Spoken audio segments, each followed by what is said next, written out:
ഈ ഇൻ്റർമീഡിയറ്റിൻ്റെ ഓഡിറ്റിങ്ങിൻ്റെ standards on ഓഡിറ്റിങ്ങാണ് നമ്മൾ discuss ചെയ്യാൻ പോകുന്നത്. അപ്പോൾ ആദ്യം തന്നെ ഡിസ്കസ് ചെയ്യുന്നത് SA-200 ആണ്. SA-200 എന്ന് പറഞ്ഞാൽ നിങ്ങൾക്കറിയാം, overall objectives of the independent auditor and conduct of an audit in accordance with the standards on auditing എന്നാണ് ഈ ഒരു എസ്സേയുടെ പേരായിട്ട് വരുന്നത്. സോ ആദ്യം തന്നെ ഇതിൽ പഠിക്കാനുള്ളത് ഒബ്ജക്റ്റീവ്സ് ഓഫ് ദ ഓഡിറ്റ്, ഓഡിറ്റിൻ്റെ ഒബ്ജക്റ്റീവ്സ് എന്തൊക്കെയാണ്. സോ നമുക്ക് ഫസ്റ്റ് തന്നെ നോക്കാം. So overall objectives of auditor എന്ന് പറഞ്ഞാൽ to obtain reasonable assurance about whether the financial statements are as a whole are free from material misstatement. അതായത് ഒരു മൊത്തമായിട്ട് നമ്മൾ ഫൈനാൻഷ്യൽ സ്റ്റേറ്റ്മെൻറ്റ് എടുക്കുകയാണെങ്കിൽ അതിൻ്റെ ഒരു തരത്തിലുള്ള മിസ്റ്റേക്മെൻറ്റ്സും ഇല്ല എന്ന് നമ്മൾ റീസണബിളി അഷുർ ചെയ്യുകയാണ്. അബ്സല്യൂട്ട് അഷുറൻസ് വേണ്ട, ഒരു റീസണബിൾ ആയിട്ടുള്ള അഷുറൻസ് നമുക്ക് വേണം. അതായത് മെറ്റീരിയലി മിസ്റ്റേറ്റഡ് അല്ല ഫൈനാൻഷ്യൽ സ്റ്റേറ്റ്മെൻറ്റ് എന്നാണുള്ളത്. അതാണ് ഒന്നാമത്തെ ഒബ്ജക്റ്റീവ്. രണ്ടാമത്തെ ഒബ്ജക്റ്റീവായിട്ട് വരുന്നത് to report on the financial statements and communicate as required by the SS in accordance with the auditor's findings. അതായത് ഫൈനാൻഷ്യൽ സ്റ്റേറ്റ്മെൻറ്റ്സ് നമ്മൾ ഓഡിറ്റ് ചെയ്തതിന് ശേഷം അത് നമ്മൾ റിപ്പോർട്ട് ചെയ്യേണ്ടതാണ്. അപ്പോൾ നമ്മൾ സ്റ്റാൻഡേർഡ്സ് ഓൺ ഓഡിറ്റ് പറയുന്ന വിധത്തിൽ നമ്മൾ റിപ്പോർട്ട് ചെയ്യണം. അതാണ് രണ്ടാമത്തെ ഒബ്ജക്റ്റീവ്. സോ രണ്ട് തരത്തിലുള്ള ഒബ്ജക്റ്റീവ്സ് ഉണ്ട്. To obtain reasonable assurance about material ആയിട്ടുള്ള മിസ്റ്റേക്സ് ഇല്ല എന്ന് പറയുന്ന ഒരു സമയം. ഇനി രണ്ടാമത്തെ കാര്യം റിപ്പോർട്ട് ചെയ്യുക. സോ രണ്ട് ഒബ്ജക്റ്റീവ്സാണ് ഓഡിറ്റിന് ഉള്ളത്. ഇനി അടുത്ത premises on which audit is conducted. Audit conduct ചെയ്യുന്ന പ്രിമിസസ് എന്താണ്? സോ ഇതെന്ന് പറഞ്ഞാൽ ഓഡിറ്റ് ചെയ്യുന്നതിൻ്റെ പ്രീ കണ്ടീഷനായിട്ട് പറയാം. അതായത് ഓഡിറ്റ് ചെയ്യുന്നതിന് മുന്നേ നമ്മൾ ഇത്രയും കാര്യങ്ങൾ ശ്രദ്ധിക്കേണ്ടതാണ്.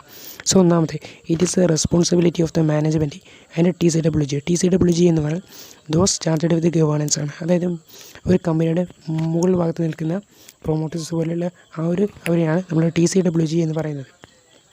അപ്പോൾ അവരുടെയും മാനേജ്മെൻറ്റിൻ്റെയും ഒരു റെസ്പോൺസിബിലിറ്റിയാണ് for the preparation and presentation of financial statements as per applicable financial reporting framework and the implementation of the internal control. അതായത് ഫൈനാൻഷ്യൽ സ്റ്റേറ്റ്മെൻറ്റ്സ് പ്രിപ്പയർ ചെയ്യുക എന്നുള്ളതും അതുപോലെ ഇൻറ്റേർണൽ കൺട്രോൾ ഇംപ്ലിമെൻറ്റ് ചെയ്യുക എന്ന് പറയുന്നതും ഇത് രണ്ടും മാനേജ്മെൻറ്റ് TCWGയും ചെയ്യേണ്ട കാര്യങ്ങളാണ്. അത് അവർ ചെയ്തിരിക്കണം. അതാണ് ഒന്നാമത്തെ പ്രീ കണ്ടീഷൻ. രണ്ടാമത്തത്, to provide the auditor with all the information and any additional information required by him in the course of the audit. അതായത് ഓഡിറ്ററിന് ആവശ്യമായ എല്ലാ ഇൻഫോർമേഷനും എല്ലാ അഡീഷണൽ ഇൻഫോർമേഷനും കൊടുക്കുക. ആര് കൊടുക്കുക? മാനേജ്മെൻറ്റ് കൊടുക്കണം. ഇതാണ് രണ്ടാമത്തെ പ്രീ കണ്ടീഷൻ.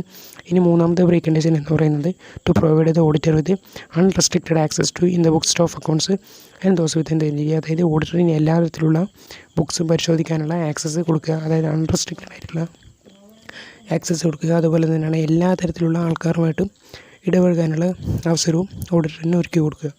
സോ ഇതാണ് മൂന്നാമത്തെ പ്രീ കണ്ടീഷനായിട്ട് വരുന്നത്. ഇനി അടുത്തത് ഏറ്റവും ഇമ്പോർട്ടൻ്റ് ആയ ഒരു കാര്യമാണ്. അതായത് ഇൻഹെറൻറ്റ് ലിമിറ്റേഷൻസ് ഓഫ് ഓഡിറ്റിംഗ്.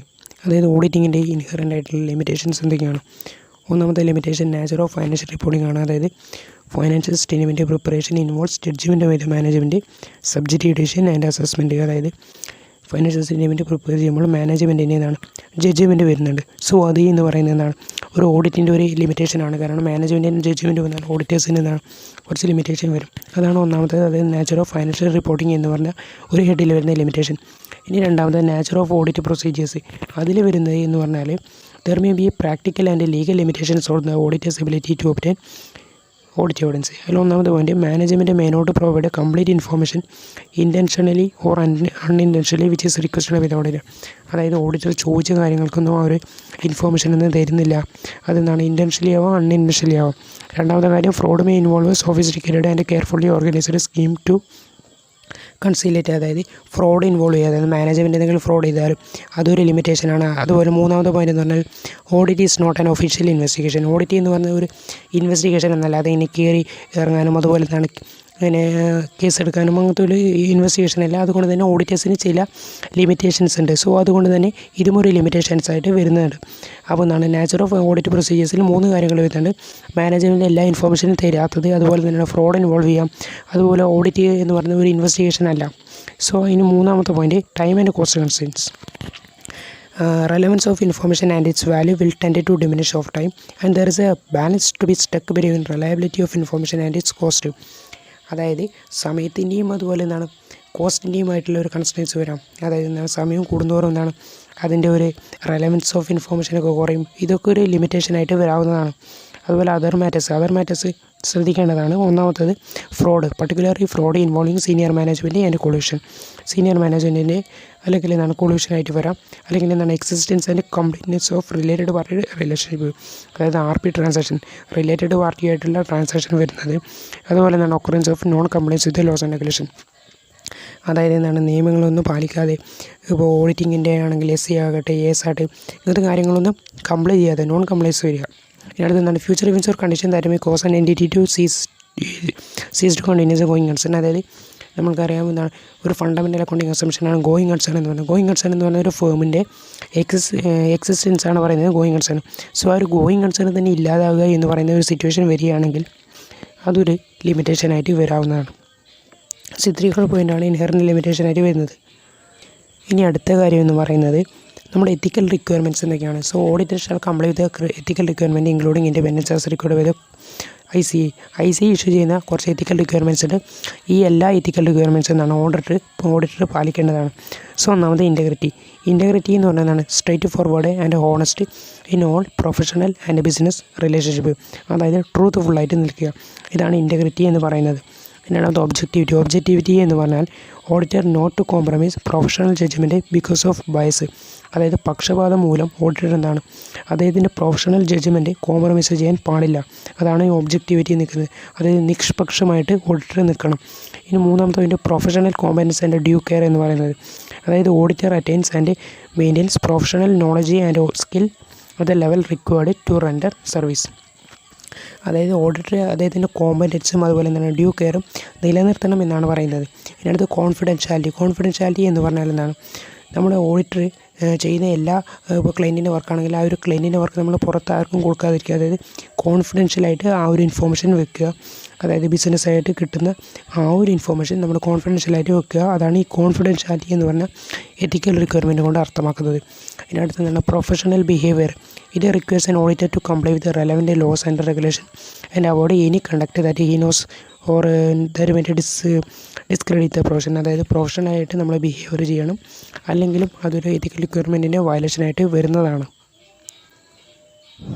പിന്നെ അടുത്തൊരു പോയിൻ്റായിട്ട് വരുന്നത് ഇൻഡിപെൻഡൻസ്. ഓഡിറ്റർ എന്താണ് ഇൻഡിപെൻഡൻ്റ് ആയിട്ട് നിൽക്കണം. അത് രണ്ട് തരമുണ്ട്, ഇൻഡിപെൻഡൻസ് ഓഫ് മൈൻഡ് അതുപോലെ ഇൻഡിപെൻഡൻറ്റ് ഓഫ് അപ്പിയറൻസ് വരുന്നുണ്ട്.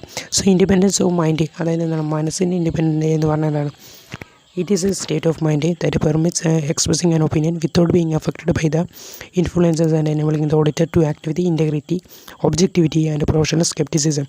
അതായത് ഒരു മാനസികമായൊരു കാര്യമാണ്. അതായത് ഇൻറ്റഗ്രിറ്റിയും ഒബ്ജക്റ്റിവിറ്റിയും അതൊക്കെ വെച്ചിട്ട് കൊണ്ട് ഓഡിറ്ററിൻ്റെ എന്താണ് ഒരു ഒപ്പീനിയൻ എക്സ്പ്രസ് ചെയ്യുക. അതാണ് ഇൻഡിപെൻഡൻസ് ഓഫ് മൈൻഡ് എന്ന് പറയുന്നത്. ഇനി ഇൻഡിപെൻഡൻസ് ഓഫ് അപ്പിയറൻസ് എന്ന് പറഞ്ഞാൽ avoidance of circumstances that might lead to conclusion by a third party auditor's integrity. അതൊക്കെ കോംപ്രമൈസ് ചെയ്തു എന്ന് ഒരു തേർഡ് പാർട്ടിക്ക് വിശ്വസിക്കും. അപ്പോൾ നമ്മുടെ ഇൻഡിപെൻഡൻസ് ഓഫ് അപ്പിയറൻസ് എന്ന് പറയുന്നത്. സോ അങ്ങനത്തെ സിറ്റുവേഷൻസൊക്കെ ഒഴിവാക്കുക. അതാണ് ഈ ഇൻഡിപെൻഡൻസ് ഓഫ് അപ്പിയറൻസ് എന്നുകൊണ്ട് ഒഴിക്കുന്നത്. അതായത് നമ്മൾ മനസ്സുകൊണ്ട് മാത്രമല്ല നമ്മൾ പുറത്ത് കാണിക്കുന്നതും എന്താണ് ഇൻഡിപെൻഡൻ്റ് ആയിട്ട് തന്നെ നിൽക്കണമെന്നാണ് പറയുന്നത്. അതാണ് രണ്ട് തരത്തിലുള്ള ഇൻഡിപെൻഡൻസ് ആയിട്ട് വരുന്നത്. അടുത്ത് എന്താണ് ത്രെറ്റ് ടു ഇൻഡിപെൻഡൻസ്. അതായത് നമ്മുടെ ഇൻഡിപെൻഡൻസിന് ഭീഷണിയായിട്ട് നിൽക്കുന്ന കുറച്ച് കാര്യങ്ങളുണ്ട്. അവിടെ ഇതിനെ ത്രെറ്റ് എന്നാണ് പറയുന്നത്. സോ ഒന്നാമത് self interest threat. Self interest എന്ന് പറഞ്ഞാൽ ഓഡിറ്റർക്ക് എന്തെങ്കിലും തരത്തിലുള്ള ഫൈനാൻഷ്യൽ ഇൻട്രസ്റ്റ് നമ്മുടെ ക്ലയൻറ്റിൽ നിന്ന് ലഭിക്കുന്നുണ്ട്. അങ്ങനെയാണെങ്കിൽ അങ്ങനെ സെൽഫ് ഇൻട്രസ്റ്റ് എന്ന് പറയാം. ഇനി എന്താണ് സെൽഫ് റിവ്യൂ എന്ന് പറഞ്ഞാൽ which occur when the auditor has to review hits on judgment or conclusion reached in a previous audit or not audit engagement. അതായത് ഓഡിറ്റർ താൻ തന്നെ ചെയ്ത ഒരു കാര്യം ചെക്ക് ചെയ്യുകയാണ്, അതായത് താൻ തന്നെ മുമ്പ് ചെയ്ത ഒരു വർക്കിനെ റിവ്യൂ ചെയ്യുകയാണ്. അങ്ങനെയാണ് സെൽഫ് റിവ്യൂ ത്രെറ്റ് എന്ന് പറയും. ഇതിനടുത്ത് എന്താണ് അഡ്വക്കസി ത്രെറ്റ്. അഡ്വക്കസി ത്രെറ്റ് എന്ന് പറഞ്ഞാൽ when the auditor promotes or perceived to promote a client opinion to a point where people may believe that objectivity is compromised. അതായത് ഓഡിറ്റർ നമ്മുടെ ക്ലയൻറ്റിന് വേണ്ടിയിട്ട് സംസാരിക്കുകയാണ്, ക്ലയൻറ്റിന് വേണ്ടിയിട്ട് പ്രൊമോട്ട് ചെയ്യുകയാണ്. അങ്ങനെയൊക്കെ വരുമ്പോൾ അഡ്വക്കസി ത്രെറ്റ് എന്ന് പറഞ്ഞ കാര്യം വരുന്നതാണ്. ഇനി അടുത്തൊരു ത്രെറ്റായിട്ട് വരുന്നത് ഫെമിലിയാരിറ്റി ത്രെറ്റ്. ഫെമിലിയാരിറ്റി ത്രെറ്റ് എന്ന് പറഞ്ഞാൽ which occur when the auditor form relationship with the client and എൻ്റെ വിത്ത് എന്താണ് being sympathetic to the client interest. അതായത് ഓഡിറ്ററും ക്ലയൻറ്റും തമ്മിൽ നല്ലൊരു റിലേഷനാണുള്ളത്. അതുകൊണ്ട് തന്നെ ഓഡിറ്റർ ക്ലയൻറ്റിന് വേണ്ടിയിട്ട് സിമ്പതറ്റിക്കലായിട്ട് എന്താണ് നല്ല രീതിയിൽ ഒപ്പീനിയനൊക്കെ കൊടുക്കുന്നുണ്ട്. അതായത് പരിചയക്കാർ തമ്മിൽ എന്താണ് ഓഡിറ്ററും ക്ലയൻറ്റുമായിട്ടുള്ള റിലേഷൻ വന്നാൽ അവിടെ ഒരു ഫെമിലിയാരിറ്റി ത്രെറ്റ് ഉണ്ടായിരിക്കുന്നതാണ്. ഇനി അടുത്ത് എന്താണ് ഇൻറ്റിമിഡേഷൻ ത്രെറ്റ്. ഇൻറ്റിമിഡേഷൻ ത്രെറ്റ് എന്ന് പറഞ്ഞാൽ ഓഡിറ്റർ ഈസ് ഡിറ്റേർഡ് ഫ്രം ആക്ടിങ് എന്താണ് ഒബ്ജക്റ്റീവ്ലി വിത്ത് പ്രൊഫഷണൽ സ്കെപ്റ്റിസിസം. അതായത് ഓഡിറ്റർക്ക് ഭീഷണി വരികയാണ്, അതായത് ഓഡിറ്ററെ ഭീഷണിപ്പെടുത്തിയാണ്. അങ്ങനെയാണെങ്കിൽ ഇൻറ്റിമിഡേഷൻ ത്രെറ്റ് എന്ന് പറഞ്ഞിട്ട് വരുന്നതാണ്. അപ്പോൾ ഓഡിറ്ററുടെ ഇൻഡിപെൻഡൻസിന് ഭീഷണിയായിട്ട് വരുന്നത് സെൽഫ് ഇൻട്രസ്റ്റ് വരുന്നുണ്ട്, സെൽഫ് റിവ്യൂ വരുന്നുണ്ട്, അഡ്വക്കസി വരുന്നുണ്ട്, ഫെമിലിയാരിറ്റി വരുന്നുണ്ട്, അതുപോലെ എന്താണ് ഇൻറ്റിമിഡേഷനായിട്ട് ത്രെറ്റായിട്ട് വരുന്നുണ്ട്. ഇനി അടുത്തെന്താണ് സേഫ് ഗാർഡ്സ് ഓഡിറ്റേഴ്സ് ഇൻഡിപെൻഡൻസ്, അതായത് ഓഡിറ്റേഴ്സിൻ്റെ ഇൻഡിപെൻഡൻസ് സേഫ് ഗാർഡ് ചെയ്യുന്ന ചില കാര്യങ്ങൾ. അപ്പോൾ ഓഡിറ്ററിൻ്റെ എന്താണ് ഇൻഡിപെൻഡൻസിനെ സേഫ് ഗാർഡ് ചെയ്യുന്ന കുറച്ച് കാര്യങ്ങൾ ഗൈഡിങ് പ്രിൻസിപ്പിൾ ഇവിടെ പറഞ്ഞിരിക്കുന്നുണ്ട്. Fundamental principle of integrity, objectivity, professional scepticism to be upheld in every audit. ഈ കാര്യങ്ങൾക്ക് ഓഡിറ്റിൽ എന്തായാലും ഓഡിറ്റർ പാലിക്കേണ്ടതാണ്. അതുപോലെ എന്താണ് before taking any work auditor must consciously consider whether it involves any threat. അതായത് ഒരു വർക്ക് എടുക്കുന്നതിന് മുന്നേ തന്നെ നമ്മൾ നോക്കണം ഇതിലെന്തെങ്കിലും ത്രെറ്റ് ഉണ്ടോ എന്ന്. അതുപോലെ തന്നെ അങ്ങനെ ഒരു ത്രെറ്റ് ഉണ്ടെങ്കിൽ auditor should either desist from the task or put in place safeguards ആയിട്ട് എലിമിനേറ്റ്. ഓഡിറ്റർ എന്താണ് ഒന്നുകിൽ ആ ഒരു വർക്ക് വേണ്ട എന്ന് വെക്കുക, അല്ലെങ്കിൽ എന്താണ് ആ ഒരു ത്രെറ്റിന് നമ്മൾ എന്താണ് സേഫ് ഗാർഡ് ചെയ്യാൻ ശ്രമിക്കുക. അല്ലെങ്കിൽ if the auditor is unable to fully implement credible and advocate safeguard then he must not accept the work. അതായത് ഓഡിറ്റർ എന്താണ് പറ്റുന്നില്ല ഒരു അഡ്വക്കേറ്റും ക്രെഡിബിളും അഡ്വക്കേറ്റായിട്ടുള്ള സേഫ് ഗാർഡ്സ് ഇംപ്ലിമെൻറ്റ് ചെയ്യാൻ പറ്റുന്നില്ല, അതിനെ തടുക്കാൻ പറ്റുന്നില്ല എങ്കിൽ ആ ഒരു വർക്ക് ആക്സെപ്റ്റ് ചെയ്യേണ്ട ആവശ്യം ഇല്ല എന്നാണ് പറയുന്നത്. സോ ഈ ഒരു ഗൈഡിങ് പ്രിൻസിപ്പിളാണ് ഇവിടെ ഉള്ളത് ഓഡിറ്ററിൻ്റെ എന്താണ് ഇൻഡിപെൻഡൻസ് സേഫ് ഗാർഡ് ചെയ്യുന്നത്. സോ ഇത്രയൊക്കെയാണ് SA 200 എന്ന് പറയുന്നത്, overall objectives of the independent auditor. ഒന്നാമത്തെ AC ആണ്, കുറച്ച് ഇമ്പോർട്ടൻ്റ് AC ആണ്. ലിമിറ്റേഷൻസും അതുപോലെ എന്താണ് premises on which audit is conducted, അതും ഇമ്പോർട്ടൻ്റ് ആണ്. സോ എല്ലാവരും നല്ല രീതിയിൽ പഠിക്കുക. Thank you.